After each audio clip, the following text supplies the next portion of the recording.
नमस्कार साथियों, मेरा नाम है मयंक गौतम और आप सभी का स्वागत है आपके अपने हिंदी वाले गुरुजी चैनल में। आज के वीडियो में जो हमारा टॉपिक है वो है संज्ञा। हमने पिछले वीडियो में पढ़ा था कि रूपांतर के आधार पर शब्द दो प्रकार के होते हैं, विकारी तथा अविकारी। विकारी शब्दों के अंतर्गत संज्ञा, सर्वनाम, क्रिया तथा विशेषण आते हैं। संज्ञा क्या है? एक विकारी शब्द है, उसी को हम सबसे पहले आज हम यहाँ पढ़ रहे हैं।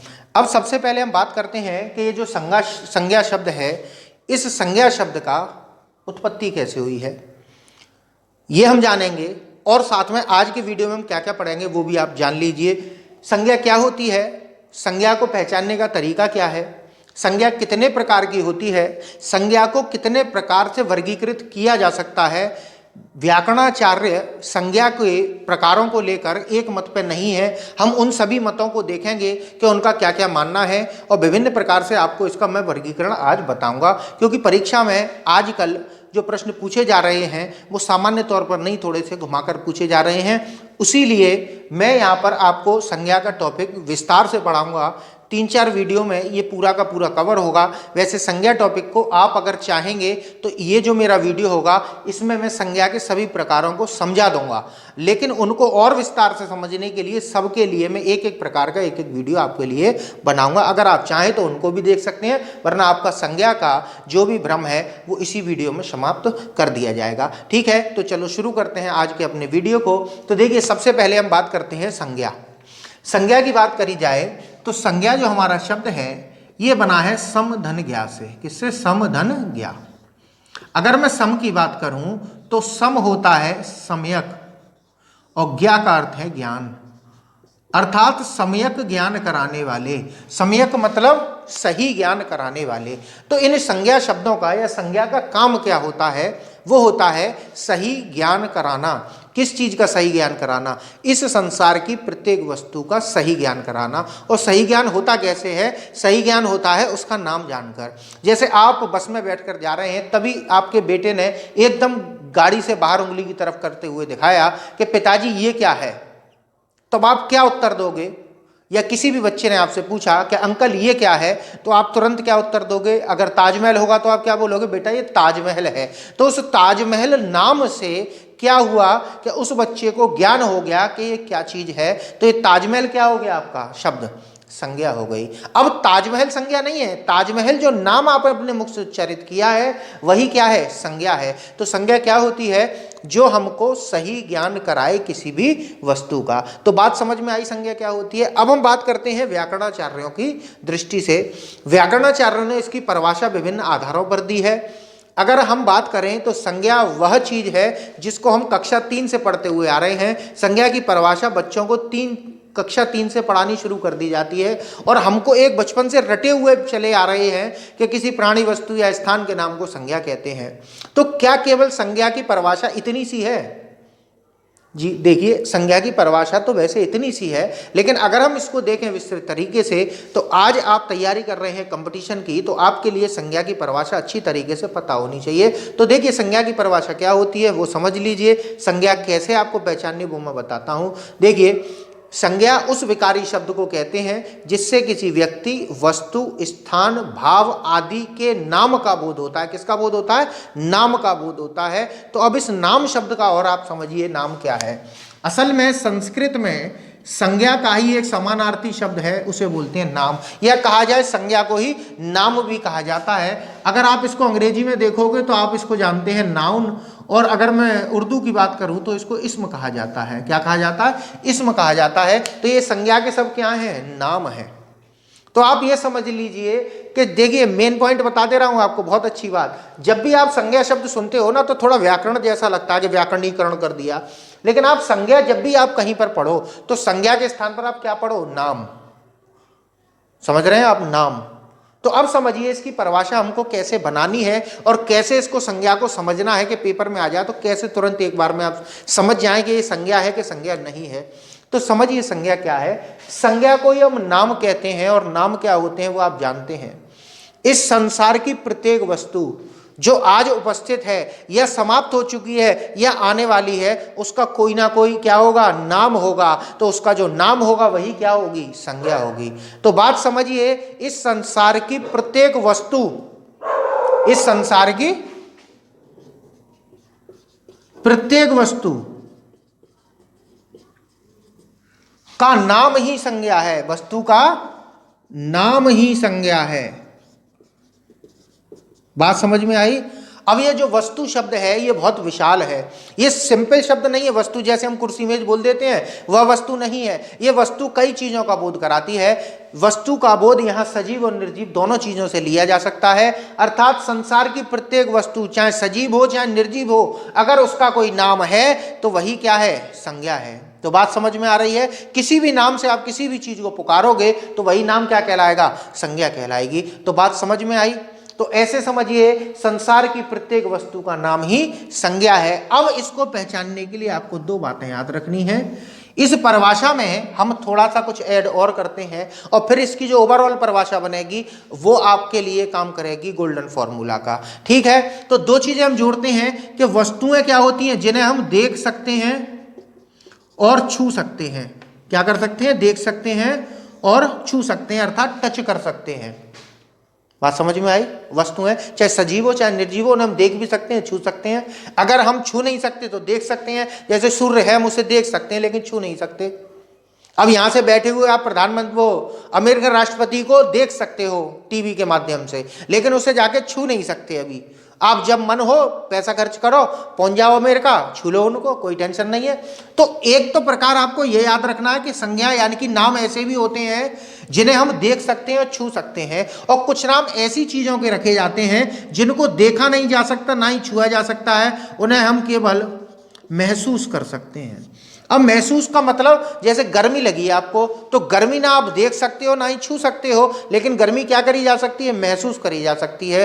अब अगर इसको हमने महसूस करने वाली चीज को नाम नहीं दिया होता तो विभिन्न भावों को आप सूचित कैसे करते? भावों का यदि नाम ही नहीं होता कि उसने उसको पीटा, उसे बड़ी तेज आया, अब क्या आया? गुस्सा आया, क्रोध आया,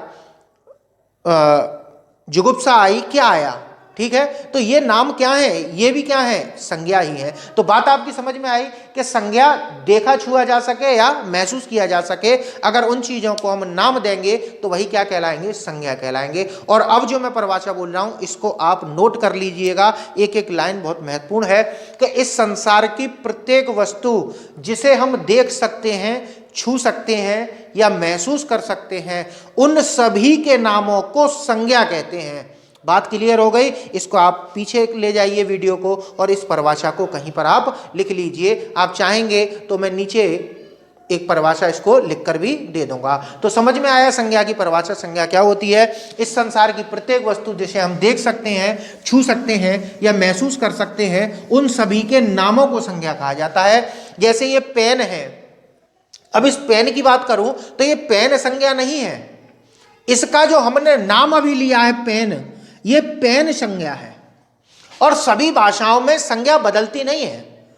अगर ये व्यक्तिवाचक है, वैसे तो ये जातिवाचक है, अगर कोई भी शब्द व्यक्तिवाचक हिंदी में है तो वो अंग्रेजी में भी होगा, सभी भाषाओं में व्यक्तिवाचक ही होगा। ठीक है, तो संज्ञाएं बदलती नहीं है। नाम बदल देने से उसका प्रकार नहीं बदल जाएगा, नाम का मतलब भाषा बदल देने से। ठीक है, तो चलिए आगे बात करते हैं हम संज्ञाओं के वर्गीकरण का। तो मैं इतना अभी बिगाड़ दे रहा हूं। अब देखिए संज्ञा के वर्गीकरण को लेकर विभिन्न व्याकरणाचार्यों में मतभेद है।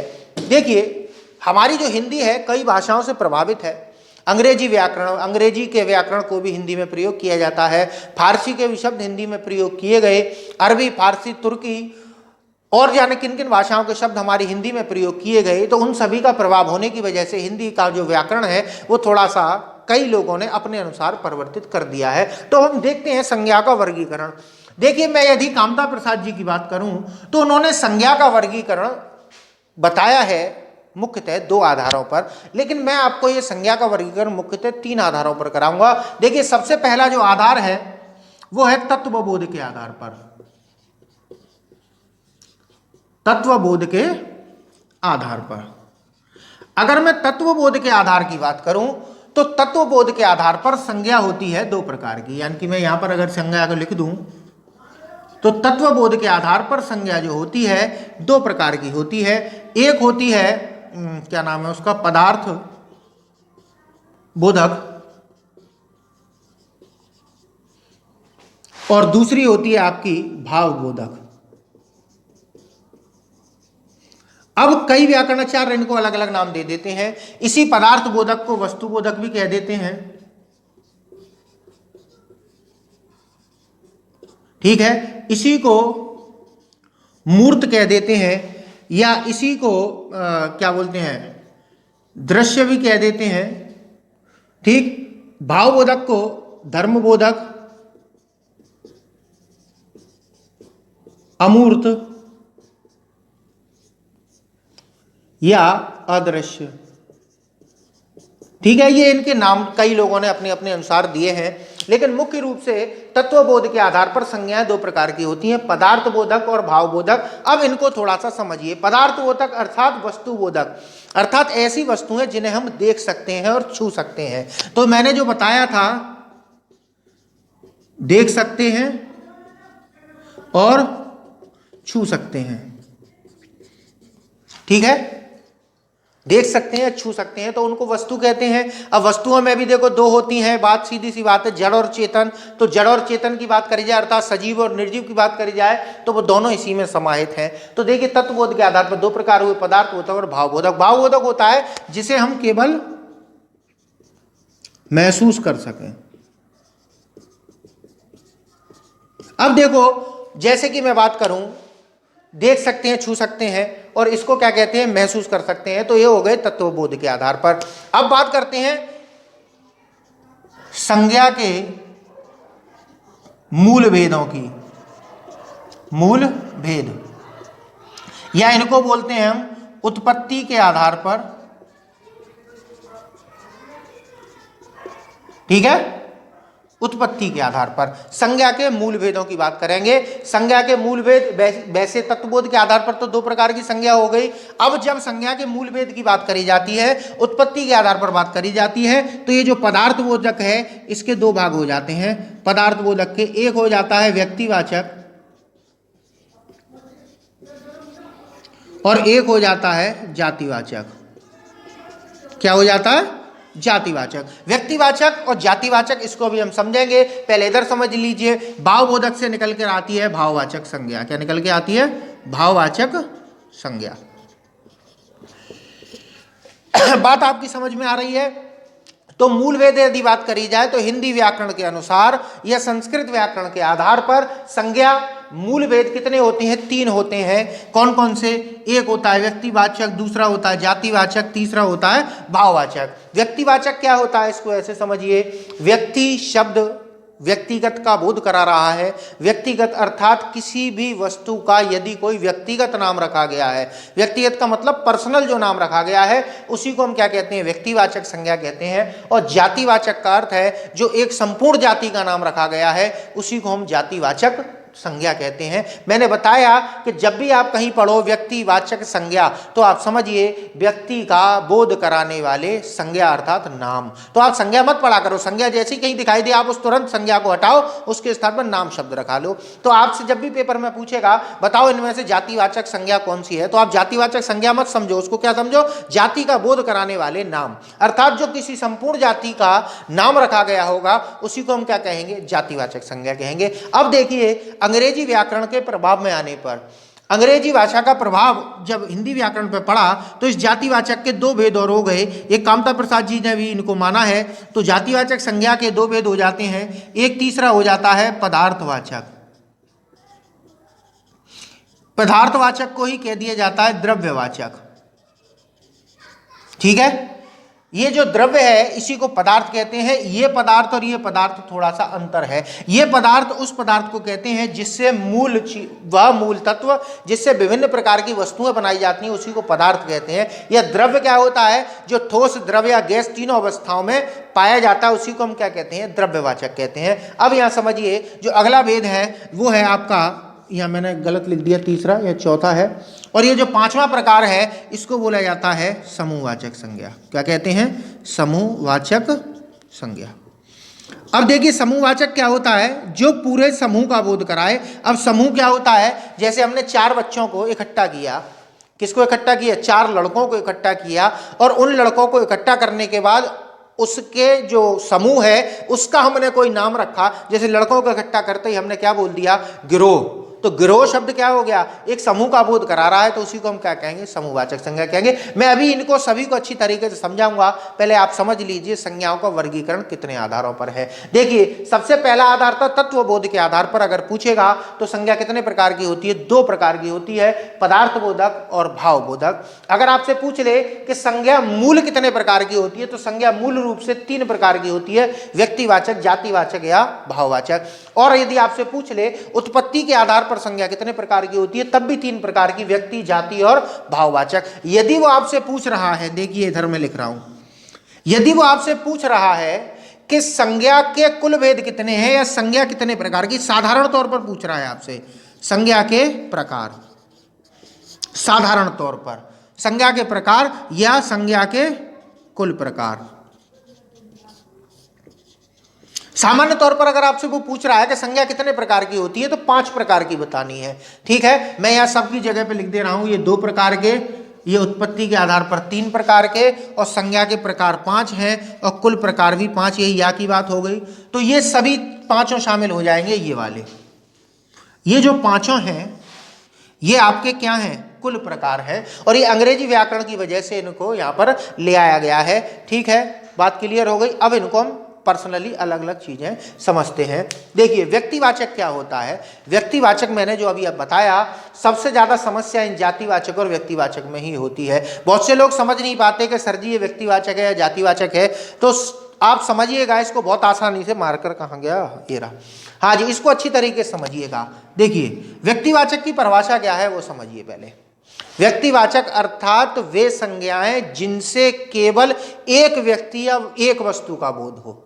क्या मतलब, जिनसे केवल एक व्यक्ति या एक वस्तु का बोध हो, उसी को हम क्या कहते हैं, व्यक्तिवाचक संज्ञा कहते हैं। अर्थात ऐसे नाम, मैं संज्ञा नहीं बोल रहा, मैं क्या बोल रहा हूं, ऐसे नाम जो इस संसार में केवल एक ही वस्तु का रखा गया हो, किसी और वस्तु का रखा ही ना गया हो, उसी को हम क्या कहते हैं, व्यक्तिवाचक कहते हैं। जैसे मैं आपसे बोलूं गंगा, अब गंगा क्या है, एक ऐसा नाम है जो किसी दूसरी वस्तु का नहीं रखा गया, तो गंगा शब्द आपका क्या हो जाएगा, व्यक्तिवाचक हो जाएगा। इसी तरीके से भारत, भारत क्या है, हमारे देश का नाम रखा गया है, भारत किसी दूसरे देश का नाम नहीं है, इसलिए भारत क्या हो जाएगा, व्यक्तिवाचक संज्ञा हो जाएगा। बात समझ में आ रही है। पहला आधार मैंने आपको बता दिया कि ऐसे शब्द जो किसी एक वस्तु का या एक व्यक्ति का बोध कराते हैं वो क्या है, व्यक्तिवाचक हैं। या ऐसे समझिए वे नाम जो इस संसार में केवल एक ही वस्तु या एक ही व्यक्ति के रखे गए हों वो व्यक्तिवाचक संज्ञा कहलाते हैं। और जातिवाचक संज्ञा क्या कहलाते हैं, जो वे नाम जो एक से अधिक वस्तुओं के रखे गए हों। जैसे मैंने कहीं पर एक लिखा लड़का शब्द, क्या लिखा, लड़का शब्द लिखा। अब ये जो लड़का शब्द है आप अगर देखोगे तो देखो एक ये लड़का, एक ये लड़का, एक ये लड़का, एक ये लड़का, एक ये लड़का, तो देखो इतने सारे लोगों के नाम लड़के हैं, लड़का लड़का बोल रहे हैं, क्या बोल रहे हैं, लड़का। या ऐसे समझिए बेटा बेटा बेटा बेटा, या ऐसे समझिए नदी नदी नदी नदी नदी नदी। भाई कई सारी नदियां हैं, कई सारे लड़के होते हैं, कई सारे बेटे होते हैं, कई सारे पर्वत होते हैं। लेकिन अब अगर इस लड़के के स्थान पर आपने एक का नाम लिखा रवि, एक का लिखा महेश, एक का सुरेश, एक का दिनेश, एक का कुछ, एक का कुछ, तो ये जो नाम आपने रखे हैं ये क्या हैं, ये सभी व्यक्तिवाचक हैं। अर्थात एक का बोध करा रहे, एक से अधिक का बोध नहीं करा रहे। इसी तरीके से अगर मैं कहूं नदी नदी नदी नदी, बहुत सारी नदी हो गई। जैसे आपका मित्र बोला आपसे कि भाई कल मैं गया था एक नदी में स्नान करके आया, तभी आप तुरंत बोलोगे भाई कौन सी नदी में गया, तब आप उत्तर क्या दोगे कि गंगा नदी। तो गंगा नदी क्या है, गंगा तो एक ही है, नदियां बहुत सारी हैं, तो जो एक का बोध कराए वही क्या है, व्यक्तिवाचक है। बात क्लियर हो रही है यहाँ पर। अब जातिवाचक समझते हैं, जातिवाचक क्या होता है। जैसे कि अगर मैं देखूं या इसको अच्छी तरीके से समझाऊं तो ऐसे समझिए कि ईश्वर ने या प्रकृति ने जितनी भी हमें जो चीजें प्रदान करी हैं वो सभी जातिवाचक संज्ञा के अंतर्गत आती हैं। अब कहोगे व्यक्तिवाचक पर क्या है, तो समझिएगा जातिवाचक संज्ञा के अंतर्गत आती हैं। जैसे मान के चलो हमें प्रकृति ने प्रदान करी नदी, क्या प्रदान करी, नदी।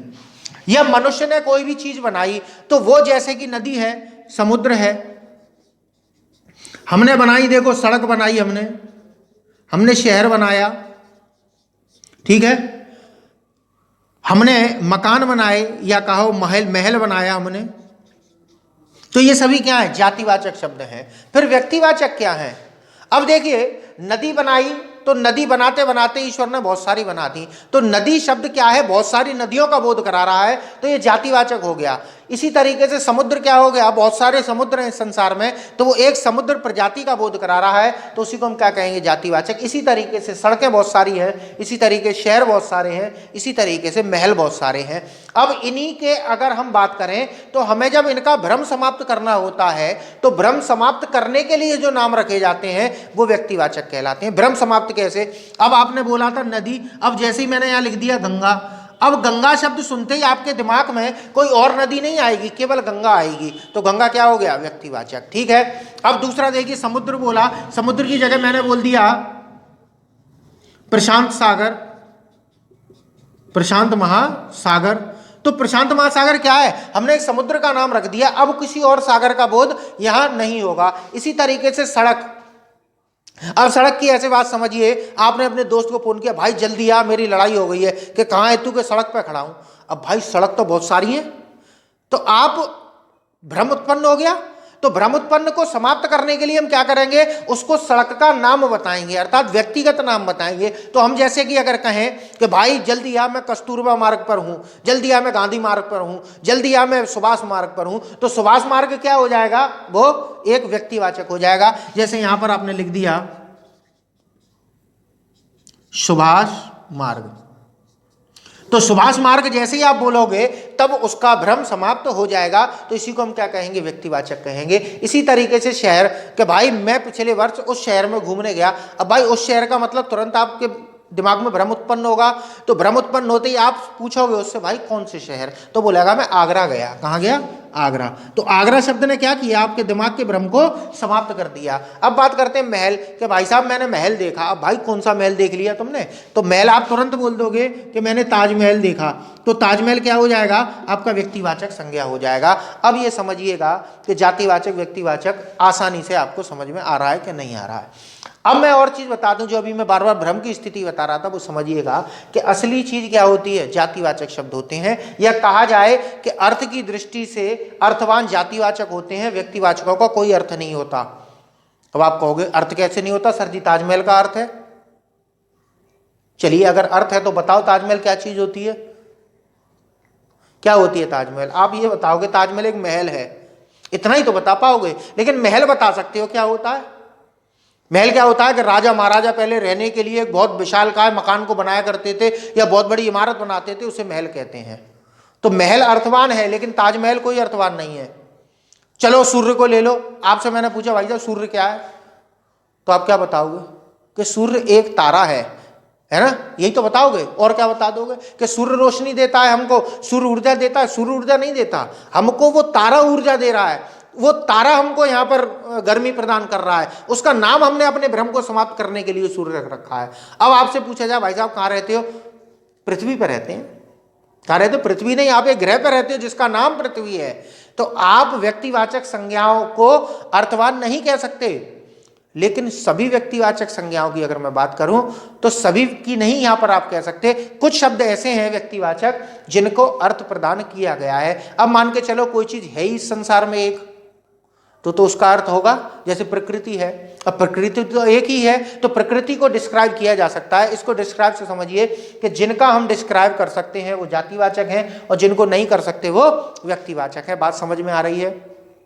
ईश्वर का कर सकते हैं तो ईश्वर क्या हो जाएगा, व्यक्तिवाचक, क्योंकि ईश्वर एक ही है। लेकिन भगवान एक नहीं है, भगवान जातिवाचक है और ईश्वर व्यक्तिवाचक है। बहुत सारे आपके दिमाग में भ्रम होंगे व्यक्तिवाचक और जातिवाचक को लेकर, वो मैं और अगले वीडियो में आपको अच्छी तरीके से समझाऊंगा। वीडियो ज़्यादा लंबा हो जाएगा, इसलिए मैं अभी इनकी चर्चा ज़्यादा नहीं कर रहा। बस आपको दो बातें और बताऊंगा व्यक्तिवाचक और जातिवाचक के बाद में, फिर मैं इन प्रकारों पर आता हूँ।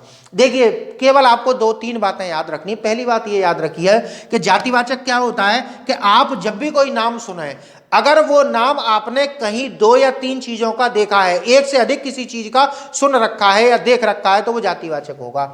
और कोई ऐसा नाम आपने सुन लिया कि उस जैसा कोई दूसरा हो ही ना, तो वो क्या है, व्यक्तिवाचक है।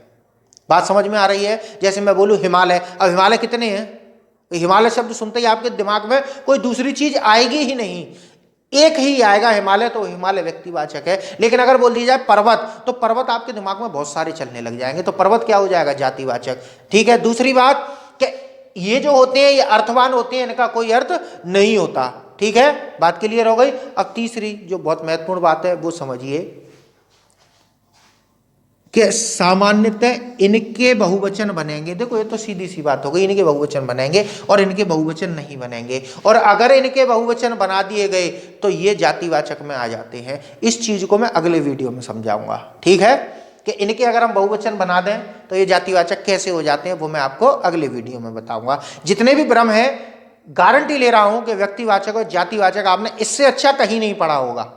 ठीक है, चलिए अब बात करते हैं भाववाचक की। वीडियो लंबा हो रहा है, ठीक है। चलिए भाववाचक की बात करी जाए तो भाव क्या होता है, मैंने बताया था धर्म, अमूर्त, अदृश्य या महसूस करना, अर्थात वे संज्ञा या वे नाम जिन्हें हम महसूस कर सकते हैं या वस्तुओं के जो हमें गुण प्राप्त होते हैं। वैसे गुण तो अगर प्राप्त किसी वस्तु का आप गुण देखोगे तो वो विशेषण हो जाएगा, लेकिन किसी भी वस्तु से अगर हमें किसी भी प्रकार का गुण या भाव प्राप्त हो रहा है तो उसी को हम क्या कहेंगे, भाववाचक संज्ञा कहेंगे। जैसे आपका कोई मित्र है, अब मित्र देखिए आप व्यक्तिवाचक है जातिवाचक, मित्र तो बहुत सारे हो सकते हैं तो जातिवाचक है।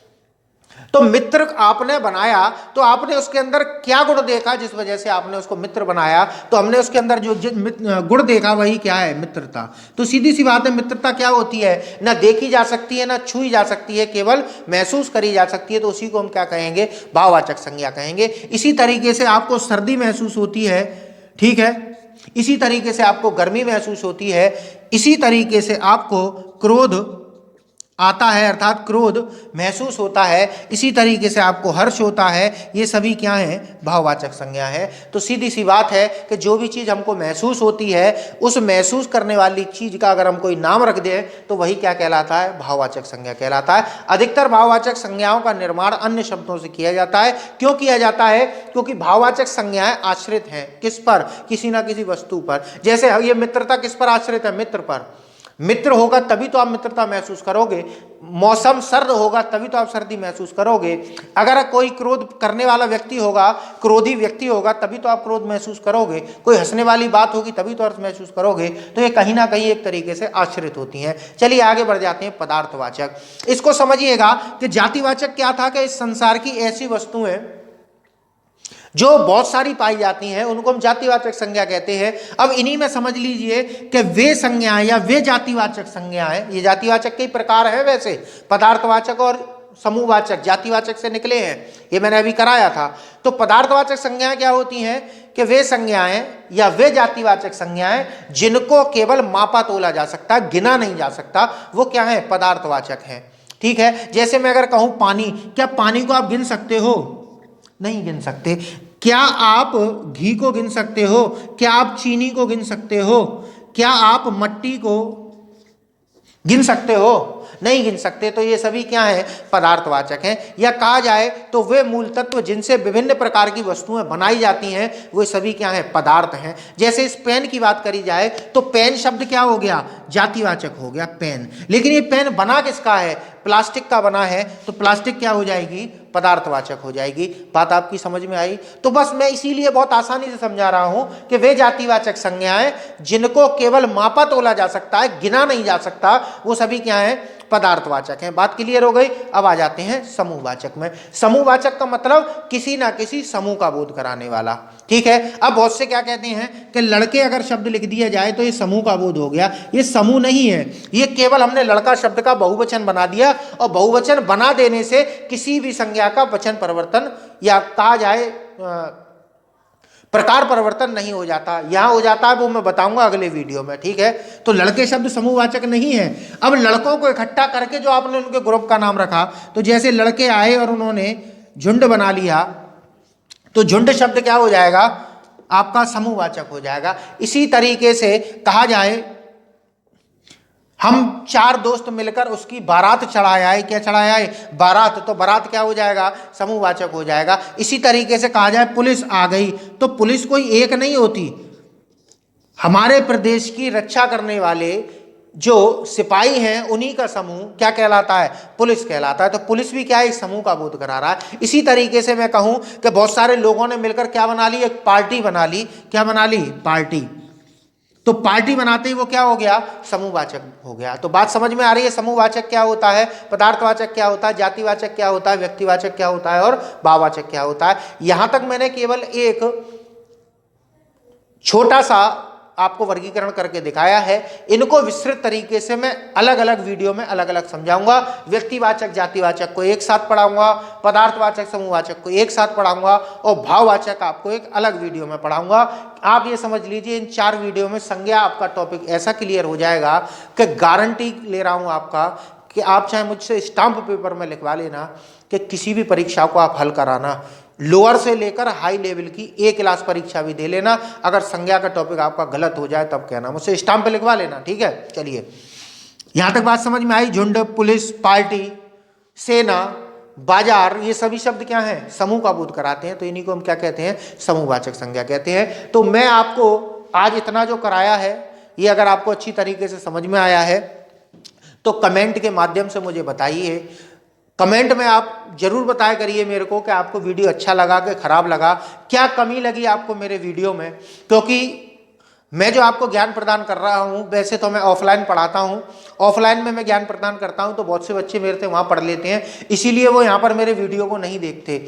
ये असल में वीडियो जो मैं बनाता हूँ खासतौर पर उनके लिए है जो मेरे से पढ़कर कहीं ना कहीं नौकरी कर रहे हैं, गवर्नमेंट जॉब में लग गए हैं, कई एसआई भी हैं, कई पुलिस वाले भी हैं, कई अध्यापक भी हैं, कई और जगह भी हैं, एयरफोर्स में भी हैं। तो उन लोगों के लिए स्पेशली मैं इन वीडियो को बनाता हूं। और बहुत से लोग जिनके पास में मेरे पास तक आने की क्षमता नहीं है या नहीं आ पाते हैं, उनके लिए मैं ये वीडियो बनाता हूं। और आप सभी जो ऑनलाइन देखना चाहते हैं, हिंदी व्याकरण का प्रमाणित ज्ञान प्राप्त करना चाहते हैं, तो आप मेरे वीडियो को अवश्य देखा करिए।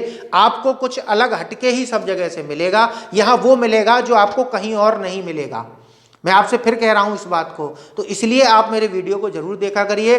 थोड़ा सा हो सकता है आपको मेरे वीडियो बोरिंग लगे, क्योंकि मैं आपको ट्रिक के माध्यम से नहीं पढ़ा सकता, ना ही मैं आपको संज्ञा 10 मिनट में करा सकता हूं, ना ही मैं सर्वनाम आपको 5 मिनट में करा सकता हूं। 5 मिनट में आप ज्ञान नहीं लेने आ रहे, यहाँ पर 5 मिनट में आप रटने आ रहे हो, और रटने वाली विद्या कभी फलती नहीं है। 5 मिनट में आप कुछ भी नहीं सीख सकते, ठीक है। चलिए आज के वीडियो को मैं यहीं समाप्त कर रहा हूं। आपसे जल्दी ही मिलूंगा संज्ञा के बाकी के या संज्ञा के आगे के टॉपिकों को समझने के लिए। तब तक आपसे मैं इजाजत चाहता हूं। नमस्कार।